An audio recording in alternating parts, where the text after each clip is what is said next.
아, 저는 이번에 근육 통증에 대해서 강좌를 맡게 된 제1재활학과 과장 김성환이라고 합니다. 감사합니다. 네, 반갑습니다. 또 많은 분들이 오셨는데, 소리 잘 들리시죠? 예.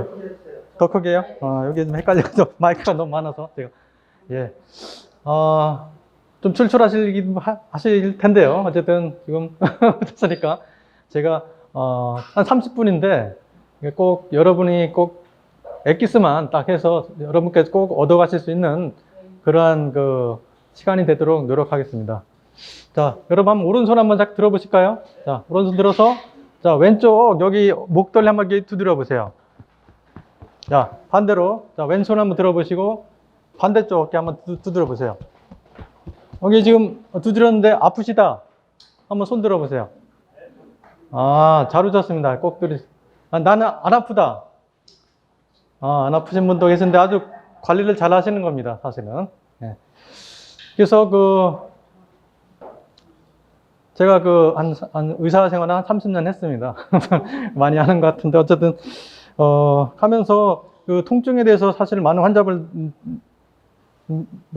진찰도 하고 치료도 해봤는데 그래도 좀 기억에 남는 환자가 한 명 있었습니다. 그분은 몇 년 됐는데 그분은 어깨 통증도 있고 두통도 있으시고요. 그리고 눈도 침침하고 어지럽기도 하고 정말 신경과도 가고 안과도 가고 이비인후과도 하고 뭐 안 가본 병원이 없다고 합니다. 그래서 정말 머리 MRI도 이상이 없고 정말 선생님 병원만 한 7번째래요. 그래서 저한테 최종적으로 온 겁니다. 그래서 제발 좀 치료 좀 해달라고. 그래서 저도 물론 많은 환자 대해보지만은 좀 심한 분이었습니다. 그래서 잠도 못 주무시고 우울감도 있으시고 정말 얼굴 표정이 이렇게 좀 심각한 얼굴이었습니다. 그리고 정말 우울감이 상당히 많이 있고 심각한 상태였는데 저는 그 환자를 진찰을 해보고 여러 가지 검사를 해보니까 다 검사상에서는 이상이 없었어요. 그렇지만은 어깨 쪽으로 단단한 밴드 모양의 띠가 있었고 그 밴드 모양의 띠를 주사로 치료를 해줬습니다. 그리고 교정하고 보수 치료를 같이 병용 치료하면서 환자분이 점차적으로 호전되는 걸 보였고 그러면서 상당히 잠도 잘 주무시고 눈도 좀 밝아졌다고 하시고요. 그래서 저는 상당히 흐뭇해하고 환자분도 만족해하면서 상당히 해피하게 환자가 치료가 된 케이스였습니다. 그래서 이렇게 사진상에 보는 것처럼 근육에 띠가 저렇게 빨간 모습으로 저렇게 만져지는 것이 실제로 만져지고 느껴집니다. 그래서 환자분 이렇게 밝은 모습으로 인사를 하고 가신 환자분이 있었습니다.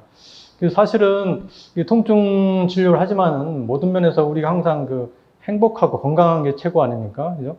그래서 뭐 꼭 근육만 아픈 건 아니지만 뭐 다른 부위가 아플 수도 있고 그렇지만 항상 마음이 편안하고 행복한 게 가장 우리 삶의 목적이 아닌가 생각됩니다. 그런데 가끔 환자 치료하다 보면은 검사를 다 했는데 이상이 없다고 환자는 계속 아프다 그런 분들이 상당수 있습니다. 그럼 도대체 이런 아픈 원인이 어디 있을까요? 한번 따져보니까 우리 몸에 근육이 전부 몇 개인지 아십니까? 네, 다 써있죠? 다 읽으셔도 됩니다. 네. 근육이 400개입니다. 그래서 대칭적으로 하면 200쌍이 되겠는데요. 이 많은 근육들이 사실은 관리를 잘 하시면은 이렇게 운동을 하면서 근육도 단련이 되고 상당히 튼튼한데 조금만 부실하게 관리를 한다든지 아니면은 운동을 안 한다든지 자세가 불편하다 그러면은 이렇게 몸에 여기저기가 아프게 되죠. 근데 그 이유는 다른 게 아니고 이런 질병이 있습니다. 근막통 증후군이라고 하는데요. 근막통 증후군 좀 병명이 좀 길죠. 그래서 좀 발음하기도 어렵고 그렇습니다. 그런데 따져보면 근막, 근육하고 근육을 싸우고 있는 막을 근막이라고 하거든요. 그래서 근육과 근막을 싸우고 있는 부위에 통증점이 생기는 겁니다. 그래서 그 통증점으로 인해서 발생하는 여러 가지 증상, 그러니까 뭐 통증은 당연한 거고 또 여러 군데 그 연관통이라고 하는데 멀리까지 이렇게 뭐 예를 디스크 환자처럼 허리가 아프면은 다리까지 저리다든지 근데 목이 아픈데 두통이 온다든지 눈이 침침하다든지 뭐 치통이 온다든지 뭐 이렇게 여러 가지 또 어지럽다는 그런 자율신경계 증상이라고 하는데요. 좀 어쨌든 이런 감각 이상도 나오는 여러 가지 통증들이 종합된 거를 증후군이라고 합니다. 그래서 한마디로 근막통 유발점에서 나타나는 그런 증상들이 질환이다. 그래서 근막통 증후군이라고 합니다. 그래서 여기 보시면은 여기 이제 어깨 날개축 아까 두드리는 데 있죠. 그 부위인데 거기에 이제 통증 유발점이 만들어지는 경우는 이 통증이 이렇게 턱이나 머리로 이렇게 넘어가게 됩니다. 그래서 환자분 올 때는 사실은 목이 아프다고 얘기 안 하고 두통이 있거나 아니면은 눈이 침침하다든지 턱 부위가 좀 저리다든지 이렇게 해서 환자를 병원에 오시는 경우가 많습니다. 그래서 이런 통증이 오래되다 보면은 우울감도 생기고 불면증도 생기고 그렇습니다. 그러면 이게 악순환이 되겠는데요. 한 연구에 의하면 통증 클리닉에 오는 환자분들의 뭐 많게는 90%가 대부분 이 근막통 증후군이라고 합니다. 근데 사실상 근막통 증후군이라 이렇게 진단을 하면서 치료하는 병원은 그렇게 많지는 않은데 어쨌든 여성에게 많고 30, 40대에 중년에 또 호발하는 걸로 되어 있습니다. 그리고 머리나 어깨, 목, 허리 쪽에 이렇게 통증이 잘 생기고요. 이런 분들은 평상시 운동을 안 해요. 늘 앉아서 생활하다가 갑자기 어떠한 일이 생겨가지고 뭐 이삿짐을 나른다든지 아니면 집안 청소를 한다든지 어떠한 아니면 골프를 이제 갑자기 이제 무리하게 친다든지 이제 운동을 갑자기 하는 분들이 잘 생기는 병이 되겠습니다. 그래서 주로 이제 상부 승모근이라고 하는데요. 이게 이런 이 목덜미 근육 이름이 되겠습니다. 그래서 거기에 나타나는 때는 이렇게 눈 주위라든지 이마라든지 턱의 주위에 이렇게 통증이 같이 연관되겠고요. 또 이 목 옆에 있는 이 목을 돌리는 근육이거든요. 흉쇄 유돌근이라고 하는데 여기에 이제 통증 유발점이 생기면은 그 통증이 이렇게 눈으로 가고 이마로 가고 귀로 가고 그렇습니다. 그래서 환자분들은 왜 이렇게 눈이 침침할까요? 뭐 이렇게 얘기하는 분 있고요. 또 귀가 막 소리가 난다는 분도 있고 그렇습니다. 또 어지럽다는 분도 있고요. 그런 경우는 항상 이 근육들을 만져봐서 압통이 있는지를 꼭 본인이 체크하셔도 됩니다. 그래서 문제가 있는지를 확인해 보는 게 좋겠고요. 또 치통이 있는 분들이 이빨이 갑자기 아픈데 그게 또 이 측두근이라고 하는 귀 앞에 있는 근육이거든요. 뭐 이렇게 씹을 때 딱딱해지는 근육 있죠. 거기가 또 뭉치는 경우에는 이렇게 치통으로도 유발될 수 있다고 합니다. 또 뿐만 아니고 허리 쪽, 허리에도 문제는 이제 디스크가 아닌데도 이 엉치 쪽으로 이렇게 퍼져나오는 통증도 있고요. 또 마찬가지로 이 꼭 팔 저린 거, 꼭 목 디스크처럼 오는 경우는 여기 쇄골 밑에 있는 근육에서 통증 유발점 있는 경우에는 또 목 디스크라든지 아니면은 그 심근경색 환자들 또 저린 것처럼 이렇게 팔까지 내려오는 경우도 있습니다. 이렇게 해서 이제 근육을 자세하게 확대를 해보면은 근육 섬유질이 이렇게 단단한 밴드 모양 띠가 이렇게 만들어지겠고요. 이 부위를 주사로 한다든지 아니면 뭐 침 같은 거 맞을 때도 마찬가지로 꿈틀꿈틀하는 그런 이제 현상이 나타나는데 그게 트위칭이라고 하는 거거든요. 한방에서는 듣기라고도 합니다. 근데 그런 현상들이 나타나는 것이 하나의 이 질환의 특징이 되겠습니다.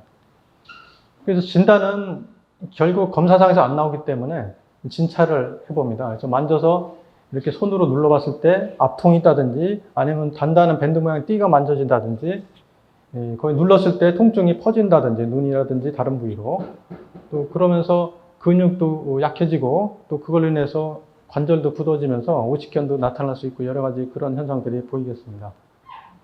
요거는 동물 근육인데요. 사람은 아니고 이제 토끼 다리 토끼도 이렇게 근육이 뭉칩니다. 근데 현미경을 보니까 이렇게 밴드 모양의 띠가 이렇게 빨간색 가운데가 이렇게 뭉치는 현상이 보이고 있습니다. 그래서 항상 통증 유발점으로 인한 이런 근육의 원인이 근막통 증후군이라고 볼 수 있겠습니다.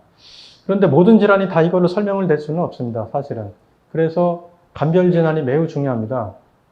그래서 검사상에서 목 디스크라든지 또 염자라든지 인대가 늘어난다든지 아니면 신경에 또 문제가 실질적으로 있는 경우도 종종 있고요.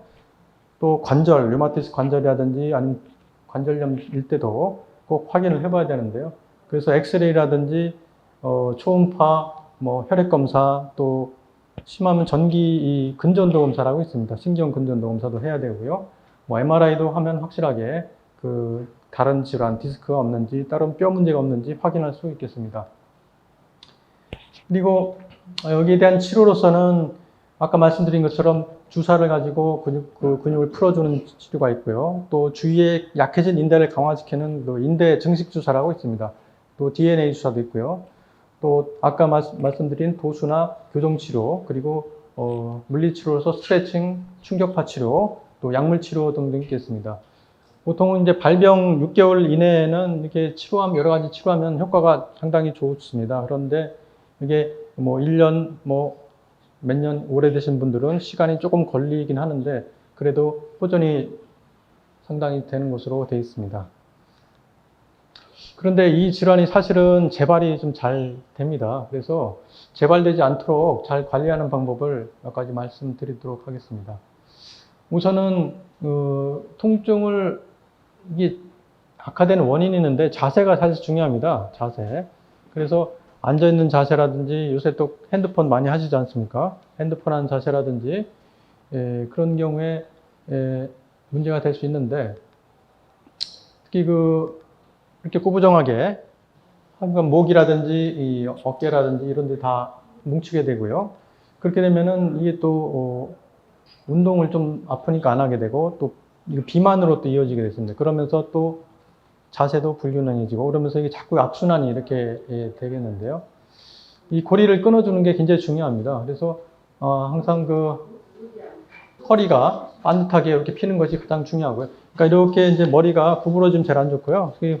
예를 들면 뭐 책을 이렇게 머리에다 이렇게 뭐 하나 이렇게 올려놓고 이게 떨어지지 않도록 한다는 생각을 가지는 게 중요합니다. 이렇게 하면 안 떨어지죠. 이런 자세가 바른 자세입니다. 근데 이렇게 조금만 숙이면은 떨어지죠. 그래서 사실은 예전에 이렇게 아주머니들, 요새는 그런 분이 많이 없지만 머리에다 이고 다니는 분이 있었잖아요. 이렇게 고무다라라든지 이런 거. 근데 그런 분들 보면은 목이 그렇게 별로 아픈 환자들은 별로 없죠. 이게 자세가 굉장히 반듯하다는 얘기죠. 이렇게. 그만큼 이게, 자세가. 그래서, 근데 요새는 핸드폰도 지하철 타고 보면은 환자분들이 이렇게 숙이고 있죠. 이렇게. 그러면은 고개가 이렇게, 이 자세가 안 좋은 겁니다. 이게. 그래서 요거는 눈보다 약간 높이, 눈보다 약간 밑에 정도, 이 턱에 올 정도로, 그 정도가 참 좋고요. 이렇게 숙이면은 목 디스크 심해집니다. 목 디스크 있는 분은 더 악해지고요. 그래서 자세가 굉장히 중요하다고 생각됩니다. 또 걸어 다닐 때도 마찬가지로 이 땅을 보고 걷는 분이 상당히 많고 그래요. 그래서 항상 정면을 보고 걷는 이런 습관을 갖는 게 중요하고요. 또 누워 있을 때도 벽에가 높은 거는 또 피하는 게 좋고요. 또 물건 들 때도 허리는 항상 이렇게 반듯하게 피는 것이 중요하겠습니다. 그리고 내과적 질환으로서 이런 스트레스가 좀 많이 받는 경우에 또 근육이 수축이 심해지면서 통증이 올 수 있겠고요. 또 갑상선 기능이 떨어진 분들은 추위를 잘 타요. 그러면서 추위를 잘 타면은 이 근육이 수축을 하거든요. 그러면 또 통증이 잘 올 수 있고 또 코로나 고생을 많이 하셨지만은 사실은 이 감기라든지 이런 감염이 또 우리 몸에 염증을 잘 일으키기 때문에 그런 경우는 통증이 또 예민도가 증가가 되기 때문에 더 아픕니다. 사실은 그 병원에 오는 분들을 주사 맞으려고 할 때 보면은 혹시 감기 최근에 걸린 적 있냐 물어보면은 이제 그런 갑자기 심해지는 물어보면 그런 적 있다고 하시는 분이 꽤 있어요. 그래서 염증을 꼭 확인해 보는 게 좋고요. 또 중요한 거는 영양소 결핍입니다. 사실은 뭐 영양제도 요새 많이 드시고 뭐 하실 텐데요. 사실은 요새 정제된 음식들이 많이 나오지 않습니까? 그러니까 이제 인스턴트 음식도 많이 나오고 그래서 영양분이 실질적으로 많이 결핍되는 거 많아요. 사실은. 그래서 이 영양소는 여러 가지가 비타민 계통도 많긴 한데 영양소가 적절하게 공급이 안 되면은 이 통증이 더 심해질 수 있습니다. 그래서 특히 비타민 B1과 B6, 엽산, B12, C, D 이런 것들이 필요한데요. 우선 비타민 B1부터 말씀드리면 이거 파이팅 비타민이라서 이걸 맞으면 힘이 좀 생깁니다. 사실은. 그래서 비타민 B1 바카스에도 들어있는데요. 바카스. 그래서 비타민 B1은 이제 힘이 생기고 또 밤에 종아리에 경련이 잘 일어난 분 있죠. 쥐도 잘 나고 이런 분들이 또 비타민 B1이 부족함이고 또 간이 안 좋은 분들도 비타민 B1이 부족합니다. 그래서 밥 먹을 때 흰 쌀밥보다는 이런 잡곡밥을 드시는 게 비타민 B1에 굉장히 중요합니다. 그래서 꼭 잡곡을 드시고요. 비타민 B6는 이거는 이제 신경 전달 물질을 합성하는 도움을 주고 동맥경화 예방, 암 면역에 도움을 주는데요. 이거는 이제 이렇게 육류라든지 우유, 생선, 갑각류에 또 많이 들어 있습니다. 또 비타민 B12는 이거 여러 가지 이제 손발 저린다든지 우리 몸의 혈액순환이 좋아지는 여러 가지 이제 치매에도 도움이 되는 그런 비타민이 되겠습니다. 여기도 역시 육류라든지 계란, 우유, 간에 좀 많이 들어있는 것이 되어 있습니다. 비타민 B12와 더불어서 이 엽산은 우리 몸의 DNA를 합성하는 데 도움이 많이 돼요. 그래서 엽산 같은 경우는 녹황색 채소, 시금치나 근대 같은 브로콜리, 뭐 이런 오렌지 등의 짙푸른 잎채소에 많이 들어 있습니다. 그래서 이것도 충분하게 드시는 것이 도움이 되겠습니다. 뭐 여러 가지 다 음식으로 먹기 힘드시다 그러면은 저한테 오시면은 제가 이렇게 영양제도 처방을 해드릴 수 있습니다. 그리고 비타민 C가 또 여러분 잘 아시겠지만은 뭐 콜라겐 합성도 되고요. 행복 호르몬이라는 세로토닌 합성하는데 이게 도움이 많이 됩니다. 그래서 제가 실적으로 비타민 C를 꾸준히 10년간 먹은 어떤 분을 뵀는데 얼굴이 전부 탱탱하시더라고요. 그러니까 진짜 10년 정도는 젊어 보이는 그런. 그래서 비타민 C는 꾸준히 섭취하시는 게 중요하고요. 그래서 잘 또 멍이 드신 분 있죠? 피부에 어떤 분은 왜 나는 약간 멍이 잘 들어요? 그런 분이 가까이 오시는데 그런 분들은 비타민 C를 한번 체크를 해봐가지고 비타민 C를 꾸준하게 복용하시면은 상처 치유라든지 면역에도 도움이 많이 되는 걸로 되어 있습니다. 역시 이 녹색 채소에 많이 들어있고요. 오렌지나 감귤류, 고추 같은데 또 비타민C가 많이 들어있기 때문에 이 야채도 충분히 드시는 것도 도움이 많이 됩니다. 또 마그네슘이 이게 모든 미네랄 중에, 이건 비타민은 아닌데 미네랄 중에 또 가장 중요한 미네랄이 되겠습니다. 우리 칼슘은 많이 잘 아시죠? 골다공증에 부족한 칼슘. 근데 칼슘이 흡수가 잘 되려면 또 마그네슘이 있어야 됩니다. 그래서 마그네슘은 모든 세포에 에너지나 또 단백질 합성, 그데 도움이 되는데 혈압이 또 당뇨 있는 분들이 또 도움이 되고 있습니다. 그래서 또 이런 분들은 이런 마그네슘은 또 녹색 채소, 또 도정 안 된 곡류, 견과류에 또 많이 들어 있습니다. 이런 것도 마그네슘 보충제로도 처방하고 있고요. 또 비타민 D가 최근에 또 연구가 많이 돼서 많이 알고 계시는 분들이 있는데 이게 호르몬이라고 부릅니다. 비타민을 안 하고 너무 하는 그런 효율적인 효과면이 많기 때문에. 근데 비타민 D가 부족한 환자분의 90%에서 지속적으로 이제 근육이 아프다고 합니다. 그래서 뭐 자꾸 몸이 여기저기 아픈 분들은 꼭 비타민 D를 한번 확인해 봐가지고 부족하면은 꼭 처방을 받아서 그래서 치료 반응 없는 분들은 비타민 D를 넣었더니 효과가 좋더라 이런 논문들도 많이 나오고 있습니다. 비타민 D는 뭐 음식으로는 연어, 정어리, 뭐 고등어, 간류 있지만 제일 중요한 우리가 합성할 수 있죠. 비타민 D는 바로 햇빛입니다. 햇빛이 이게 굉장히 중요한 우리 존재입니다. 그래서 우리가 햇빛을 대부분 안 하고 햇빛 차단제, 자외선 차단제를 많이 바르고 탈까봐 그러는데 오히려 노인 80%에서는 겨울이 끝날 무렵에 비타민 D 결핍이 상당히 대부분 있다고 합니다. 그래서 비타민 D는 우리 피부 노출 한 10에서 15분 정도 하면은 10,000 IU 정도 합성이 된다고 그래요. 10,000 IU면은 사실은 요만한 캡슐 하나가 많아야 뭐 1,000 IU, 5,000 IU 뭐까지 되는데 요 10,000 IU는 상당히 큰 거거든요. 그래서 햇빛을 특히 겨울에는 좀 그렇고요. 봄에서 한 가을 정도에 일주일에 한 3회 정도, 한 8시에서 오후 4시 정도, 그때 한 15분 정도 얼굴이나 팔, 이게 이제 손 같은데 그렇게 노출을 시키는 게 중요합니다. 물론 15분 이상 지나면 이렇게 손도 탈 수 있기 때문에 그때 자외선 차단제는 15분 이상 지나면 그때 발라주시는 게 좋고요. 그 전에는 이렇게 햇빛을 쬐는 그런 시간을 좀 가져보는 게 상당히 도움이 될 것 같습니다.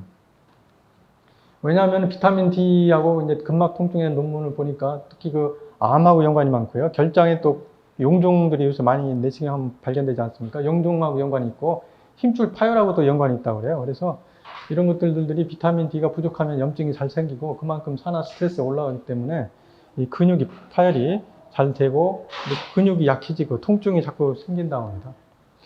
그래서 요것도 혈액 검사로 됩니다. 확인이 돼요. 보험이 되기 때문에 비용은 만 얼마밖에 안 되기 때문에 확인할 수 있고요. 65세 이상은 또 급여도 되기 때문에 한번 검사를 해보는 게 중요합니다. 근데 제가 병원에서 쭉 해보니까 사실은 많은 분들이 이게 그 결핍입니다. 그리고 부족 30 이상이 적절이거든요. 근데 30 이상 인기 높은 분들은 별로 못 봤어요. 사실은 대부분 20대, 10대 정도. 그래서 우리 현대인들이 살아가면서 햇빛을 그렇게 안 보고 살아간다는 것을 사실은 느끼게 됐는데요. 그래서 심한 분들은 이런 주사도 나와 있겠습니다. 그래서 주사 맞으면 10 정도 올라가거든요. 그래서 이런 주사도 같이 처방받아서 치료받는 게 좋겠습니다. 결국은 이런 통증을 악화시키는 요인들이 원래 있는가 없는가를 일단 확인해서 그거를 좀 해결해 주는 게 좋습니다. 그래서 자세라든지 영양이라든지 내과적 질환들을 우선은 제일 먼저 교정해 주는 게 좋고요. 그 다음에는 유산소 운동입니다. 이 유산소 운동이 이 우울증에도 좋지만 우리 심폐기능을 향상시켜서 여러 가지 신진대사를 또 활성화시키죠. 그래서 몸과 마음 건강을 회복시키는 데 도움을 상당히 줍니다. 근데 이게 운동을 하면 환자분 뭐 일반 다 알죠. 나 운동 중요한 거 다 아는데 뭐 운동하는데 왜 계속 아프냐 또 그런 분도 있어요. 나는 운동 매일 한다. 그러면은 저는 그렇습니다. 운동하기 전에 준비 운동을 충분히 하느냐 물어봅니다. 근데 준비 운동이 뭐냐고 또 물어보는 분 있고 준비 운동 해본 적 없다. 그냥 막 걷기 시작한다 이런 게 있는데 사실은 준비 운동이 매우 중요합니다. 왜냐하면은 제가 여기 오기 전 다른 병원에 이제 심장계통 병원에 있었는데 거기에 이제 심장 환자들 이렇게 운동시키는데 준비 운동 안 하고 운동을 바로 해보면 혈압이 올라갑니다. 갑자기. 혈압이 올라가고 맥박이 또 빨라지고 그래서 오히려 심장에 부담을 많이 주면서 또 문제는 근육들이 덜 풀어졌기 때문에 잘 뛰어요. 이렇게 삐끗하고 또 이렇게 삐끗하고 이렇게 하면은 또 그것 때문에 또 운동 못 하게 되고 이게 악순환이죠. 그래서 제일 중요한 게 운동 중에서도 사실은 이런 스트레칭, 준비 운동이 더 중요합니다. 사실은. 그래서 운동 전후에는 꼭 해주셔야 돼요. 근데 나는 운동 안 한다. 그러면은 아침에 일어나셔가지고 한 5분 정도라도 이거 해주시면 되는데 이거만 간단하게 제가 같이 한번 해보도록 시간 가져볼 텐데요. 고개를 한번 앞으로 한번 숙여보세요. 이렇게 숙여보시고 또 뒤로 한번 젖혀보시고 또 왼쪽으로 한번 쳐다보시고 또 오른쪽 한번 쳐다보시고 그러면 턱으로 원을 그려보세요. 이렇게 왼쪽으로 한번 시계 방향으로 2번 또 시계 반대 방향으로 2번 아파요? 천천히 하세요. 너무 빨리 하지 마시고요. 네. 또 스트레칭도 있는데 물론 디스크 있는 분들은 또 스트레칭 심하게 하면 아픈데 뭐 가볍게 하셔도 돼요. 뭐 손으로 대고 하셔도 되고 아니면 나는 그냥 손 안 대고 하셔도 돼요. 귀를 어깨에다 이렇게 붙인다 생각하고 쭉 지그시 한번 좀 당겨 보세요. 그러니까 뭐 여기 좀 벌어진 느낌이 나면서 좀 당기죠. 또 반대로 한번 해보시고 반대로 쭉 하면 이쪽 반대편 좀 스트레칭이 좀 되죠. 예. 그래서 이렇게 또 어깨 으쓱 한번 하세요. 쭉 어깨를 위아래로 이렇게 돌려주세요. 옆에서 보면은 위아래죠. 또 반대로 돌려주시고 또 그리고 손으로 이렇게 여기 있죠. 뒤에 여기 지압처럼 엄손가락으로 한 번씩 눌러주세요. 여기 눌러다 보면 아픈 데가 있을 겁니다. 그래서 아픈 데 찾아서 하셔도 되고요. 아니면 여기 귀 뒤라든지 후두부 쪽에 여기 이렇게 가볍게 눌러주시면 됩니다. 이렇게 눌러주시고 좀 시원하시죠? 이렇게. 또 이쪽도 한번 눌러주시고요. 여기에 아까 이게 두드렸던 부위인데 여기가 잘 뭉치는 부위예요. 사실은 이게 일반인들도 한 50%는 여기 특히 여자분 같은 경우는 반 이상 이쪽에 잘 뭉친다고 합니다. 그래서 이쪽도 한번 눌러주시고요. 네. 이게 두드려 주셔도 좋고 그리고 이제 일어나셔서 이제 한번 허리 한번 돌려주세요. 허리 돌아서 일어나서 갖고 쭉 앉아서 하셔도 되고요. 네. 그래서 돌리면은 이제 허리라든지 목 쪽에 기본적으로 이렇게 스트레칭이 되거든요. 이렇게 되면은 운동할 때 훨씬 더 부드럽고 몸이 좀 가벼워져 느껴지고 몸이 좀 열감이 조금 생길 겁니다. 운동 제대로 하시는 분은 열감이 좀 덥다고 그래요. 이것만 해도. 그러면은 워밍업이 된 겁니다. 이게 워밍업입니다. 워밍업이라고 해서 몸이 뭐 진짜 또 뜨거워지는 게 아니지만 몸에 열이 나는 그 열감 나는 게 워밍업이라는 거예요. 이렇게 해서 스트레칭이 하면서 운동을 하게 되면은 혈압도 덜 올라가고요. 그리고 맥박수도 덜 올라가고 그래서 훨씬 더 그 효율이 높아져요. 그 자동차만 처음에 시동 걸고 조금 있는 게 아니고 모든 우리 몸도 기계나 똑같다고 생각하면 됩니다. 이렇게. 그래서 운동은 하루에 한 30분 정도, 물론 그 이상 하셔도 되는데 처음 하시는 분은 어쨌든 무리하지 마시고 한 30분 정도만 옆 사람과 이야기할 정도로, 이 강도를 너무 세게 숨 찰도록 헉헉거리도록 운동하는 게 운동이 아닙니다. 사실은 운동은 옆 사람과 얘기할 정도로 이렇게, 그러니까 어떤 저강도로 하면은 노래할 정도로 노래할 정도로까지는 너무 저강도고, 하여튼 옆 사람과 얘기할 정도의 강도로 해서 일주일에 3회에서 5회 정도 이렇게 해주시는 것을 가장 추천드립니다. 또 이렇게 이제 노출시키면은 비타민 D도 합성되고 오히려 더 좋겠습니다. 네, 오늘은 여기까지 하고요. 네, 이상 마치도록 하겠습니다. 네, 감사합니다. 네.